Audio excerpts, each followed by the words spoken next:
కాశ్యపాన్వయసంజాతం శరణ్యార్యపదాశ్రితం వైరాగ్యజలధిం వందే రంగరామానుజం మునిం. అందరికీ దాసోహం. మన ఆచార్యులు శ్రీ శ్రీ శ్రీ త్రిదండి శ్రీ రంగరామానుజర్ స్వామివారు రచనల్లో విష్ణు సహస్రనామాలకి అర్థం ఏమిటి అనేది మనం తెలుసుకుంటున్నాం. 1 నుంచి 11 నామాల వరకు చెప్పారు. అవి కూడా ఎలా చెప్పారు? ఒక వరుసలో చెప్పుకుంటూ వస్తున్నారు స్వామివారు. విశ్వం అన్న పరిపూర్ణతలోని ఒక విభాగాన్ని విష్ణువు అని ఎత్తుకుని దాని నుంచి వరుసగా ప్రశ్నలు వేసుకుంటూ సమాధానం ఇస్తూ తత్వాన్ని ఎలా రుజువు చేస్తున్నారో తెలిసిందా? ఇది తత్వదర్శనం. ఇక ఇందులోని అనుష్ఠాన రహస్యమో సరే తెలుసుకుందాం. ఈ విష్ణు సహస్రనామములు లౌకిక, పారమార్థిక, పురుషార్థాలన్నింటినీ ఇస్తాయని పెద్దల వాక్యం కదా. అంటే ధర్మ, అర్థ, కామ, మోక్షములనే 4 గలిచింది ఈ స్తోత్రం. ఈ 4 మోక్షం అనే పురుషార్థం మిక్కిలి గొప్పదని అందరికీ తెలిసిన విషయమే.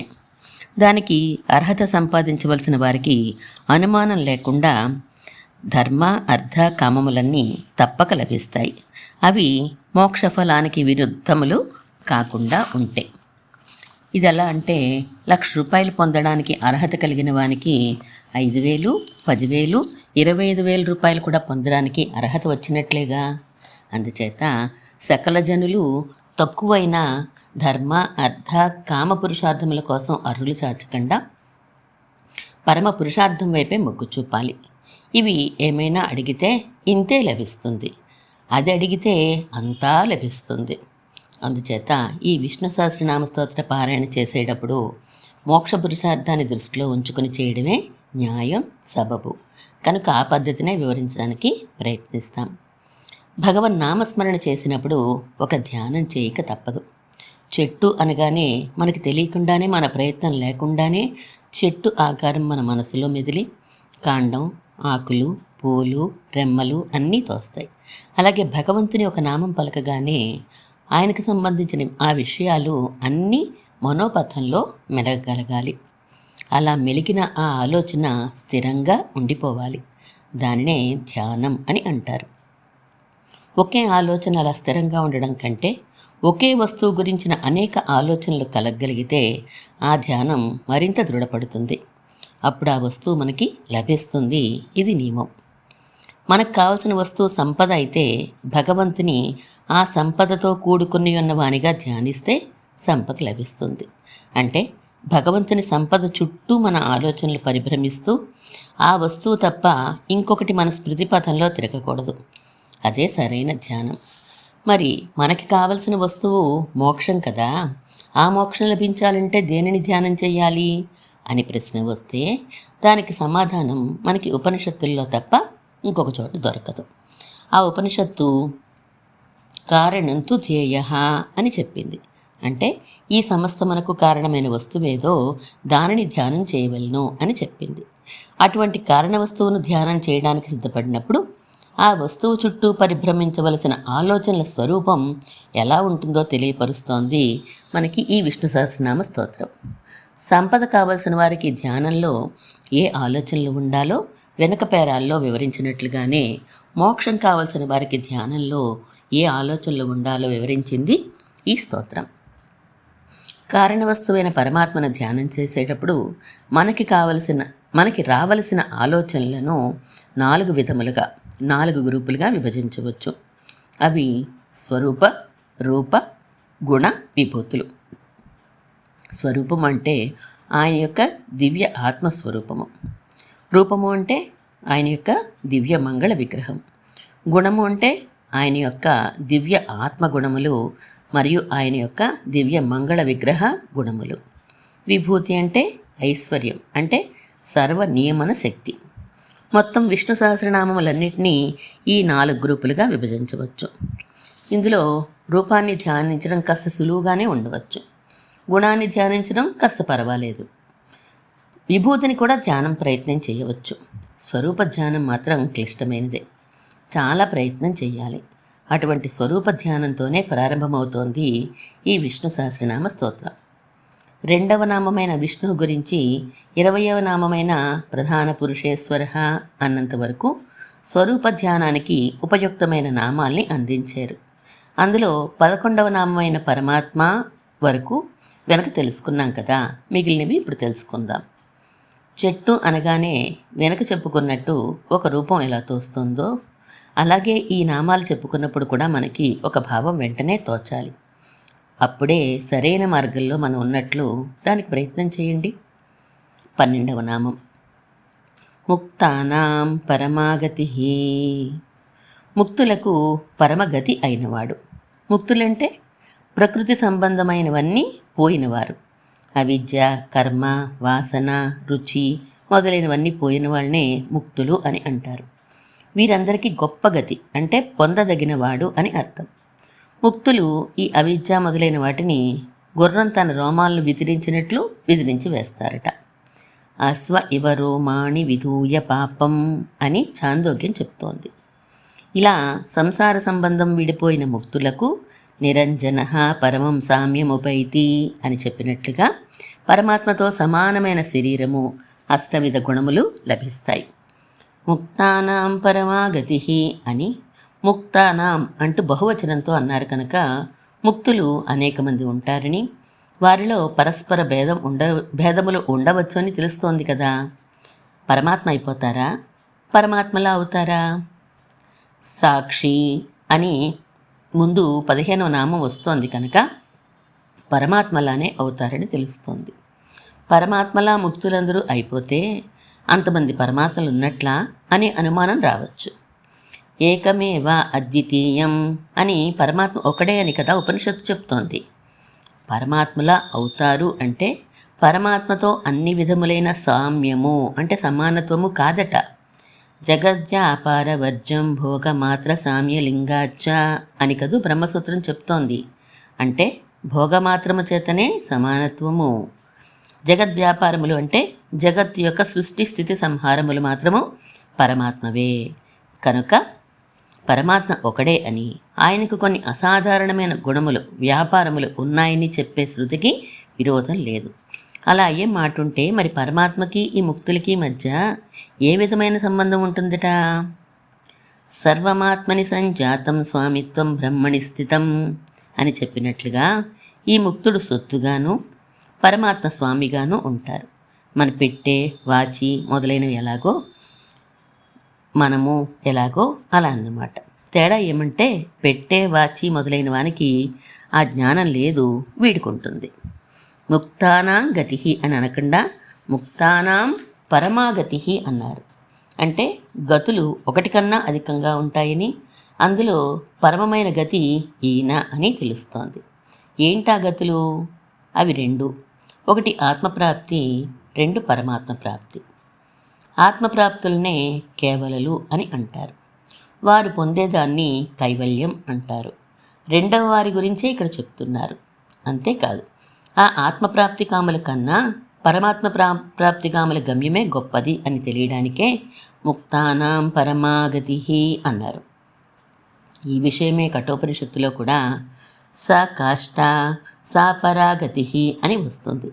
అదియే అవతలి హద్దు, చివరికి పొందదగినది అని అర్థం ఈ ఉపనిషత్ వాక్యానికి. చూశారు ఈ నామం ఎంత విశిష్టంగా ఉందో? ఆ వివరాలను కొంచెం క్లుప్తంగానే వ్రాయడం జరిగింది. చెప్పాలంటే ఈ ముక్తానాం పరమాగతి అనే 12వ నామం చాలా ముఖ్యమైనది. భగవద్గీతలోని 2వ అధ్యాయంలో 12వ శ్లోకమైన నత్వేవాహం జాతు నాసం నత్వన్నే మే జనాధిపాః నచైవ న భవిష్యామః సర్వే వయమతః పరం. ఎన్నెన్ని వేదాంత రహస్యాల్ని వివరిస్తుందో అన్ని విషయాలను వివరించడమే కాక ఇంకా అధికంగా సమాచారాన్ని ఇస్తుంది. 9వ అధ్యాయంలో చెప్పబడిన జిజ్ఞాసు, జ్ఞాని పదాలకు అర్థం కూడా ఈ నామం ఆధారంగా మనం వివరించుకోవచ్చు. ఈ ముక్తానాం పరమాగతి ఈ నామంలో, ఈ 12వ నామంలో అంతర్లీనంగా ఉండే అర్థాలు మరింత స్పష్టం చేయడానికి బయలుదేరాయి దాని తర్వాత 5 నామాలు. అవ్యయ, పురుష, సాక్షి, క్షేత్రజ్ఞ, అక్షర అనేవి. ఎలాగో చూడండి. 13వ నామం అవ్యయ, మరలింపని వాడు. ఒకమారు భగవంతుని అంటే పరమాత్మని పొందినవాడు మరి సంసారానికి మరలడు అని అర్థం. నవీయతే నవ్యపగమ్యతే అస్మాత్ ఇది అవ్యయ అని దీనికి వ్యుత్పత్తి. నచ పునరావర్తతే నచ పునరావర్తతే అని కదూ చాందోగ్యం చెప్తోంది. అంటే మరి తిరిగి రాడు అని అర్థం.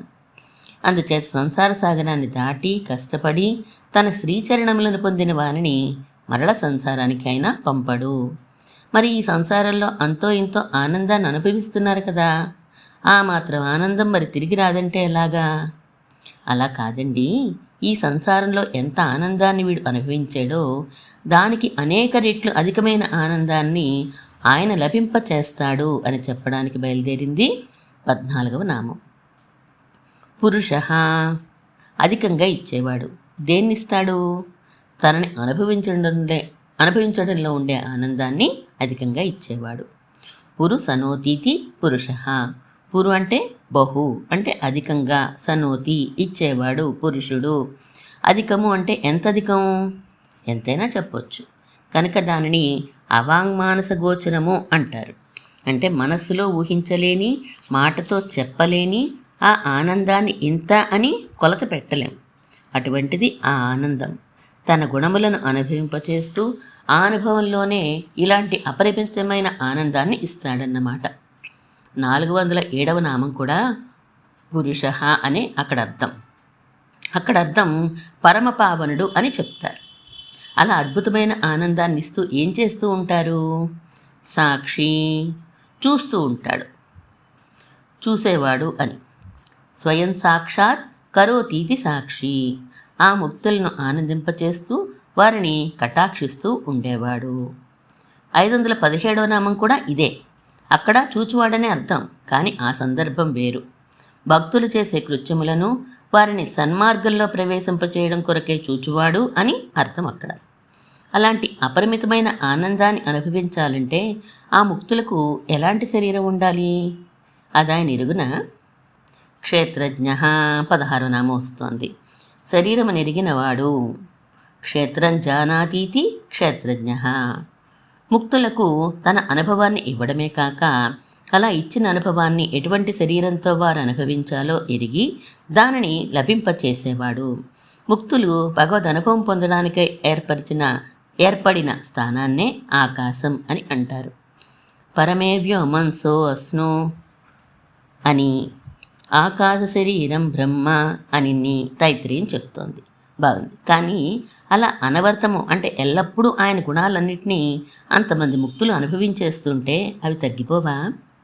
తగ్గవంటున్నారు తర్వాత నామంలో. 17వ నామం అక్షర అంటే తరుగు లేనివాడు. నక్షరతీతి అక్షర. గుణములు పైపైని అభివృద్ధి చెందుతాయే గాని తరగనివాడు. ఇలా పరమాత్మ స్వరూపాన్ని ఆవిష్కరించారు ఈ 17 నామాల్లో. అందులోనూ చివరి 5 నామాల్లో వివరించిన విషయం బ్రహ్మసూత్ర వ్యాఖ్యానంలోని 4వ అధ్యాయంలో మోక్షస్వరూప నిర్ణయంతో పోల్చవచ్చు. మనం తెలుసుకోవలసిన స్వస్వరూప, పరస్వరూప, ఉపాయస్వరూప, ఫలస్వరూప, విరోధి స్వరూపంల పరస్వరూపం దృష్టితో కొన్ని వివరాలను ఇచ్చి ఉపాయ స్వరూప దృష్టితో మరికొన్ని వివరాలని ఇస్తున్నారు. 18వ నామం యోగ. ఉపాయమైనవాడు. యజ్యతే అనేనా ఇది యోగ. వీనిచే మోక్షము పొందబడును. అంటే ఉపాయమని కదా అర్థం. ముక్తులకు పరమప్రాప్యుడెవడో వాడే ఉపాయం కూడాను అని అంటున్నారు. తల్లి బిడ్డ ఇద్దరున్నారు. బిడ్డకి తల్లి ఒళ్ళోకి చేరుకోవాలి అని ఉంది. అంటే తల్లి ఒడి ప్రాప్యము. తల్లి మంచం మీద ఎక్కడో కూర్చుని ఉంది. బిడ్డడు పాకేవాడు. తనంతగా మంచాన్ని ఎక్కలేడు. అమ్మ ఒడిలో కూర్చోలేడు. పాకి వెళ్ళి తల్లి కాళ్ళ దగ్గరికి చేరి తల పైకెత్తి అమ్మ వైపు చూసి ఏడవగానే ఆ తల్లి జాలితో ప్రేమతో తానే స్వయంగా బిడ్డడిని తీసుకుని ఒళ్ళో కూర్చోపెట్టుకుంటుంది కదా. అందుచేత ప్రాప్యమైన తల్లే ఉపాయమైంది. అలాగే ఇక్కడ కూడా పొందదగిన పరమాత్మే ఉపాయభూతుడు కూడా అవుతున్నాడు. అహంత్వా సర్వపాపేభ్యో మోక్షయిష్యామి. నేను నిన్ను అంటే నన్ను పొందుటకు గల ఆటంకములన్నిటి నుండి నిన్ను విడిపిస్తాను అంటే అర్థం ఇదే కదా. మరి పరమాత్మని పొందడానికి అనేకమైన ఉపాయాలు ఉన్నాయి కదా, కర్మయోగం, జ్ఞానయోగం వగైరాలు. వాటిని ఉపాయంగా తీసుకునే వారికి ఈయన చేసేది ఏంటి అంటే 19 నామం బయలుదేరింది. 19 యోగ విధాన్నేత అంటే ఇతర ఉపాయములను ఎరిగిన వారికి, అంటే చేసేవారికి నేతగా ఉండేవాడు, నిర్వాహకునిగా ఉండేవాడు, ఫలం లభించే వరకు వారికి అండగా ఉండేవాడు అని అర్థం. తేషాం అహం సముద్ధర్త అని కదా గీత 12వ అధ్యాయంలో చెప్పారు. తేషాం వారి యొక్క, సముద్ధర్త ఉద్ధారకుడను, అహం నేను అని అర్థం దానికి. అలా ఉద్ధరించడాన్ని వివరిస్తున్నారు తర్వాతి నామంలో. ప్రధాన పురుషేశ్వర అని 20వ నామం. ప్రధానానికి పురుషునికి కూడా నియామకుడు. ప్రధానం అంటే ప్రకృతి, పురుషుడంటే జీవుడు. ఏ ప్రకృతి అయితే ఈ జీవుణ్ణి బంధిస్తుందో, ఏ జీవుడైతే ఈ ప్రకృతి చేత బంధించబడుతున్నాడో ఆ రెండింటినీ నియమించేవాడు, కంట్రోల్ చేసేవాడు తానే కనుక బంధాన్ని ఎప్పుడైనా వదిలించగలడు. అందుచేతనే ఏ ఉపాయం స్వీకరించిన వాడికైనా ఆయనే పరమోపాయం అయి తీరవలసిందే. ఇలా ఇంతవరకు చెప్పిన మొదటి 20 నామాలతోనూ భగవంతుని యొక్క స్వరూపాన్ని మననం చేసుకోవాలి మనం. అస్థిరము, అతి చంచలము అయిన మనస్సు ఈ మాత్రం నామాలు అయ్యేసరికే ప్రక్కదారి పట్టడం ప్రారంభిస్తుంది. అప్పుడు దానిని మచ్చిక చేసుకుందికి బయలుదేరాయి నారసింహ వపు శ్రీమాన్ కేశవ పురుషోత్తమ అనే నామాలు. క్రమంగా ఆ వివరాలు తెలుసుకుందాం. ఇంతవరకు 20 నామాల గురించి యథాశక్తిగా మనం తెలుసుకున్నాం. ఇందులో మొదటి 4 నామాల్ని జనరల్ నామాలుగా విడిచిపెడితే తరువాతి 7 నామముల్లోనూ, అంటే 11వ నామం వరకు ఒక ప్రత్యేకత ఉంది. మీరు గమనించారో లేదో కానీ ఈ అన్ని నామాల్లోనూ అంతర్గతంగా ఉన్న భావం ఒక్కటే. దానిని సర్వశేషిత్వము అని అంటారు. అంటే ఈ సమస్తమును, చేతనమైన అచేతనమైన దేనినైనా తన ఇచ్చ వచ్చినట్లు వినియోగించుకోగలగడం. ఉపాసనలో ఈ భావన చాలా ముఖ్యం కనుక ప్రారంభంలోనే ఈ వివరాన్ని అందించారు మనకి భీష్ముల వారు. ఉపాసన అంటే ఉపాయమే అని అనుకోండి. ఆ భగవంతుడినే ఉపాయంగా స్వీకరించిన ప్రతివారు తాము ఆ భగవంతుని చేత ఇచ్చ వచ్చినట్లుగా వినియోగింపబడడానికి సిద్ధంగా ఉండాలి. ఇప్పుడు లేమా అంటారేమో, లేము. మనకు సుఖం కలిగే విధంగా మనని ఆయన ఉపయోగించుకుంటున్నప్పుడు మనం ఏమనం. కానీ ఆయన ఇచ్చ వచ్చినట్లు మనని ఉపయోగించుకుంటున్న సమయంలో మనకి ఒక కష్టమో దుఃఖమో కలిగిందనుకోండి, ఊరుకుంటామా? వెంటనే అడిగేస్తాం, స్వామి కష్టాన్ని తొలగించు, ఈ దుఃఖాన్ని భరించలేను అని. మరి అది ఆయన ఇచ్చ వచ్చినట్లు మనం వినియోగపడడం అవ్వలేదే. అలా వినియోగపడడం నేర్చుకోవాలి మొదట మనందరం కూడా. అందుచేత పారాయణ సమయంలో ఆ 7 నామములు నడుస్తూ ఉంటే, స్వామి నీకు యథేష్ట వినియోగార్హుడిని నేనేమీ నిన్ను ఆటంకపరచను, నన్ను నీ ఇష్టం వచ్చినట్లు వాడుకో, ప్రకృతి సంబంధం చేత అజ్ఞానం చేత ఎప్పుడైనా కాదన్నా నువ్వు పట్టించుకోకు, అసలు నాలో అలాంటి ఆలోచనే రానీకు అనే భావాన్ని కలగనీయాలి. తరువాతి నామములు ఆయన మోక్షపరత్వాన్ని చెప్తున్నాయి. మోక్షం అంటే మహా ఆనందం అని అర్థం. అంటే దుఃఖలేశం కూడా లేని ఆనందం అన్నమాట. దానిని లభింపచేసేవాడు ఆయన. మనం పొందే దాని మీద రుచి పెరిగినప్పుడే మనసు దానిపై నిలుస్తుంది. ఆ రుచి పెరగడానికి మోక్షాన్ని గురించి ప్రస్తావించారు ఇక్కడ. ముక్తులు ఎలా ఉంటారు, ఏం చేస్తారు వగైరా వివరాలున్న ఈ 9 నామాల్ని అనుసంధానం చేసుకోగానే బయలుదేరే ప్రశ్న, అబ్బో అంతటి మోక్షం కోసం మేం ప్రయత్నించగలమా? విఘ్నములు రావు, వస్తే ఎలా? ఈ ప్రశ్నకు సమాధానంగానే 22 నామాల్లో ఆయన భక్త విఘ్న నివారకుడు అని సూచిస్తున్నారు. అంటే 21వ నామం నుంచి 42వ నామం వరకు అంతర్లీనంగా ఉండే భావం ఇదే. ఏదో చెప్తారు కానీ భక్తుల విఘ్నాలను నివారించిన సందర్భం ఏంటో చెప్పండి చూద్దాం అంటే బయలుదేరింది 21వ నామం. నారసింహ వపుః.